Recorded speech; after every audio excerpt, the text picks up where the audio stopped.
Assalamualaikum warahmatullahi wabarakatuh. Kembali lagi di cerita horor. Pada episode kali ini, saya akan membawakan sebuah cerita tentang pelet darah head. Diangkat dari tweet yang dituliskan oleh @penulis malam. Kalian juga bisa baca tweetnya yang nanti akan ada di link deskripsi. Dan tanpa berlama-lama lagi, langsung saja kita masuk ke ceritanya. Berlatar tahun 2017-an, waktu itu aku tidak sengaja bertemu dengan Amel, sahabatku saat masih bekerja menjadi SPG kecantikan salah satu mall besar di Jakarta. Aku dan Amel saat itu bisa dibilang menjadi dekat karena seringnya kita bertemu dalam satu tempat pekerjaan. Sifat Amel yang menurutku humoris, loyal, dan tidak mau banyak mengomentari urusan orang lain membuatku mudah akrab bergaul dengannya. Seringkali jika aku berada di shift malam, aku tak segan menyempatkan waktu untuk menginap di indekos Amel, karena jarak kos-kosanku dibilang cukup jauh. Singkat cerita, aku dan Amel sempat lost kontak selama kurang lebih 6 bulan, ketika Amel memutuskan untuk resign duluan dari pekerjaannya dan pindah kos-kosan. Kebetulan ketika itu handphoneku pun hilang, sehingga aku benar-benar kehilangan jejak sahabatku Amel. Suatu waktu, saat aku sedang bekerja seperti biasa, Amel datang untuk menemuiku. Percakapan ringan pun mengalir antara aku dan Amel. Karena aku masih dalam tugas menjaga stand kosmetik saat itu, aku memberikan isyarat kepada Amel jika aku akan menemuinya setelah pulang kerja. Amel mengangguk dan membuat janji temu di kosannya yang baru dengan bermodalkan alamat yang diberikan. Segera aku memesan ojek online agar cepat sampai di kosan Amel karena tidak tahan untuk saling bertukar cerita. Sesampainya di sana, sudah ada Amel yang menungguku di gerbang kos. Aku segera masuk ke dalam kamarnya dan sedikit berbasa-basi, kos lo yang sekarang besar juga nih. Gue juga pengen pindah kayaknya Mel. Soalnya kan jauh, gue ngekos dari Teluk Gong sampai ke Gajah Mada pulang pergi, ucapku sambil menyulut sebatang rokok mil. Gue kemarin sempat pindah-pindahan kos kok Fit, berasa kayak buronan hidup gue. Nah, kebetulan aja gue ketemu kos di daerah sini, karena kan lumayan deket sama Golden Truly, tempat kerja Amel yang baru. Aku yang penasaran kemudian mencecar Amel dengan berbagai pertanyaan mengganjal di benakku. Lo kemarin apa sih tiba-tiba resign? Terus juga main langsung cabut gitu aja, pindah kos nggak bilang-bilang. Mana sosmed lo mati semua, nomor lo ganti juga. Apa jangan-jangan lo selek ya sama gue? Amel tertawa kecil. Ia menjawab satu persatu pertanyaanku sambil ikut menyulut sebatang rokok supaya lebih santai. Ngaco lo. Mana ada gue selek sama lo. Gue sebenarnya mau ceritain kenapa gue kayak buronan kemarin-kemarin ini.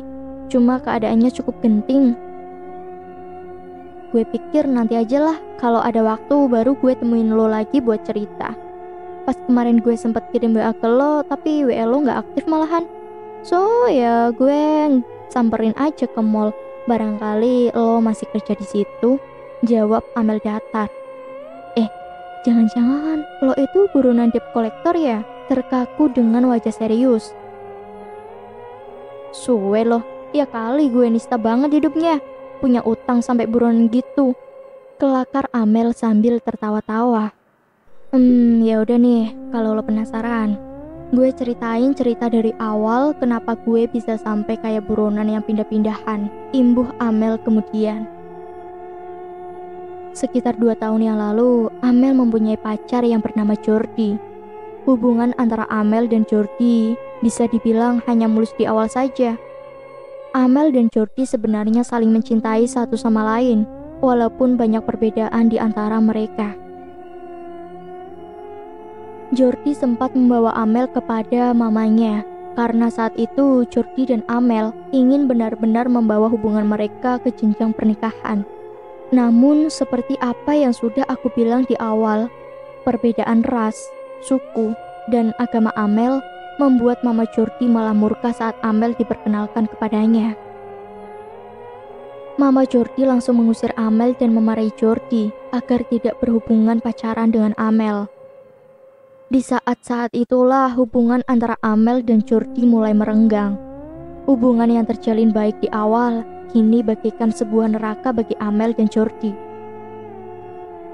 Setiap hari pasti selalu saja ada pertengkaran antara mereka berdua. Jordi memaksa Amel untuk ikut ke dalam keyakinannya. Namun, Amel bersikukuh untuk memegang keyakinan agamanya sedari lahir. Dari mulai perkara itu, Jordi mulai berperilaku kasar kepada Amel. Jordi yang dikenal lembut, pengertian, dan penyayang kini menjadi brutal, dan tak sering Jordi malah menghina keluarga Amel. Amel yang tak tahan dengan perilaku buruk Jordi, ia berkali-kali mencoba memutuskan hubungan dengannya. Namun entah mengapa Jordi bisa dengan mudah membuat Amel luluh kembali ke dalam pelukannya. Walaupun penuh dengan cacian dan tak ayal, pukulan-pukulan Jordi mendarat di tubuh Amel. Aku menyimpulkan saat itu Amel dan Jordi sedang ada di dalam lingkaran toxic relationship yang sebenarnya dari kedua belah pihak saling menyakiti, namun enggan untuk berpisah. Ternyata selama ini perilaku buruk Jordi kepada Amel membuat Amel sedikit demi sedikit menyimpan dendam kepada Jordi. Amel menginginkan jika Jordi harus bertekuk lutut di bawah kendali Amel, bukan malah sebaliknya seperti yang sudah terjadi. Amel memutuskan untuk menemui neneknya yang memang orang pintar di kampungnya Jawa Barat. Amel meminta sang nenek memberi guna-guna balas dendam pada Jordi. "Oh, Jordi udah berani-beraninya menghina keluargaku dan juga sering menyakiti cucu nenek. Baiklah, biar tahu rasa Jordi," ucap nenek Amel penuh dengan amarah. "Neng, nenek akan ajarkan cara memelet pria dengan memakai darah haid. Pasti dia akan bertekuk lutut di hadapan kamu, Neng. Dan juga hal terburuknya, dia bisa menjadi setengah gila," sambung ucapan nenek kemudian. Adapun persyaratannya adalah membaca rapalan mantra yang diajarkan oleh si nenek. Dan terakhir, sebutkan apa yang menjadi keinginan kuatnya dalam satu tarikan nafas. Oh ya, sebelumnya mohon maaf ya, darah haid yang dipergunakan pun darah haid di hari pertama yang bisa dibilang sangat ampuh. Singkat cerita, Amel mencoba melakukan apa yang sudah diajarkan oleh sang nenek kepada Jordi. Suatu hari ketika Jordi datang ke kos-kosan Amel, Amel dengan rapih mempersiapkan secangkir kopi hitam yang sudah dicampuri dengan darah haid tersebut. Dan benar saja, hanya hitungan beberapa hari kemudian, perilaku Jordi mulai terlihat seperti kerbau yang tercucuk hidungnya. Amel kini menggunakan Jordi untuk membalas perlakuan yang tidak menyenangkan dari sang mama. Jordi menjadi anak yang membangkang, dan bahkan demi Amel, Jordi sampai kabur dari rumahnya untuk tinggal. Tak hanya itu, Amel membalas perlakuan Jordi karena dulu Jordi sering berlaku kasar kepadanya. Amel yang mungkin tertutup dengan rasa dendam, ia pun sempat beberapa kali berselingkuh dengan pria lain. Sebenarnya pelet darah haid hanya perlu dilakukan satu kali saja. Namun entah apa yang ada di pikiran Amel kala itu. Bahkan setiap bulan di kala haid hari pertama, Amel pasti memberikan kopi hitam kepada Jordi yang sudah diguna-guna. Lama-kelamaan Jordi semakin tidak karuan tingkahnya. Jordi sering membolos bekerja hanya karena mau menghabiskan waktu dengan Amel. Banyak tingkah laku Jordi yang semakin di luar nalar. Jordi seperti anak kecil yang benar-benar tidak bisa lepas dari ibunya.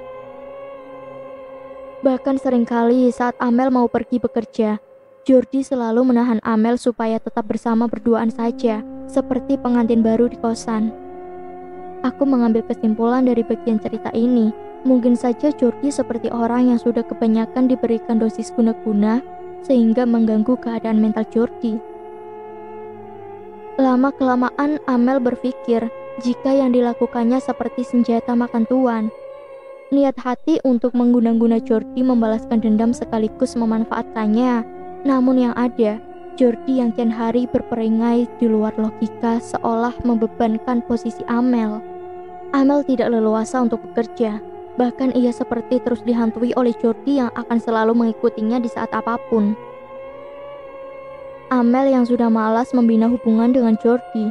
Ditambah lagi Jordi menjadi seorang pengangguran karena ia sering bolos kerja, membuat siasat untuk mengghosting Jordi.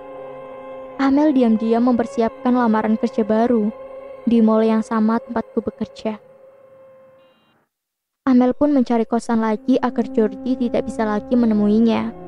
Kala itu memang Amel seperti berhasil untuk kabur sesaat dari Jordi, dan Amel melanjutkan hidupnya seperti biasa, tanpa bayang-bayangan mantannya.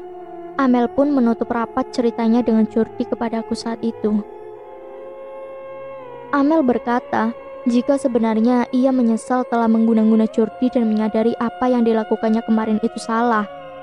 Kehidupan Amel terus bergulir, hingga suatu ketika, saat pulang kerja, ia dicegat oleh Jordi yang memohon-mohon untuk kembali kepadanya. Jordi terlihat benar-benar sangat kumal, badannya kurus, rambutnya agak sedikit panjang acak-acakan. Saat Jordi berhadap-hadapan dengan Amel, Amel mencium bau badan Jordi yang tidak sedap. Sontak saja Amel agak sedikit ketakutan. Jordi, lo gila ya sekarang?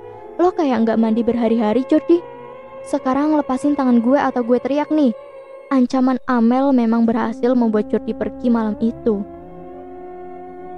Keesokan harinya dan seterusnya, Jordi jadi sering mencegat Amel saat ia pulang dari tempat kerja. Amel sendiri tidak mengerti dari mana Jordi mengetahui letak keberadaan Amel. Ia sempat menerka jika Jordi yang dulu bekerja sebagai IT dan ia sempat menyadap handphone milik Amel, maka dari itu mungkin Jordi dengan mudah bisa menemui titik keberadaan Amel.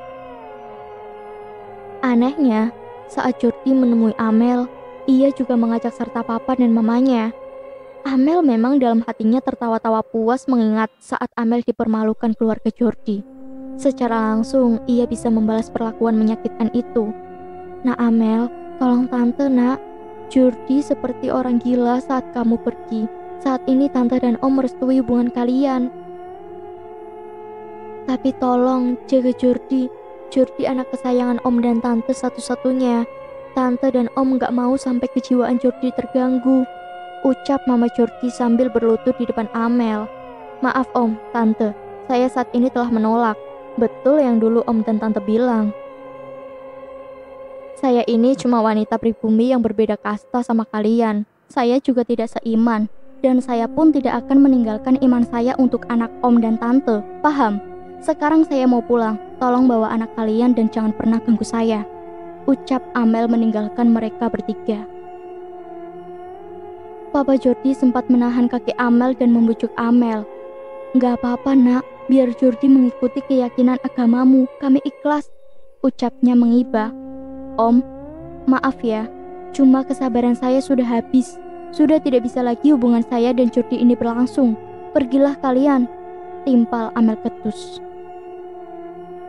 Bukannya menyerah, Jordi malah semakin gencar mengganggu kehidupan Amel.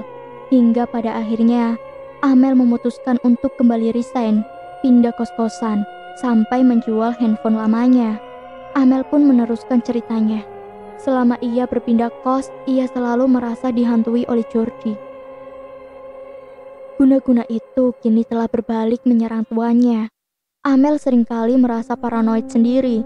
Seringkali Amel merasa ada banyak bisikan suara Jordi di telinganya. Dan setiap Amel pergi keluar, hampir setiap lelaki yang ia lihat adalah Jordi. Merasa sudah sangat tidak masuk di nalar, Amel segera menemui neneknya kembali. Eleh, kumaha sih neng, kamu teh menik gegabah. Sang nenek yang marah kemudian melepaskan seri di mulutnya. Ngapain kamu kasih pelet darah head itu banyak-banyak? Sekarang kan yang ada berbalik menyerang ke kamu. Terus saya harus gimana, Nek? Tanya Amel kemudian. Ada, kamu harus segera menyeberang pulau kalau mau sembuh. Begini saja, kamu temui sekalian bersilaturahmi pamanmu Robi yang ada di Lampung. Biar dari sini nenek ikut membantu untuk menghancurkan guna-guna pelet itu. Tanpa menunggu waktu lama, Amel segera pergi ke daerah sang paman di Tulang Bawang.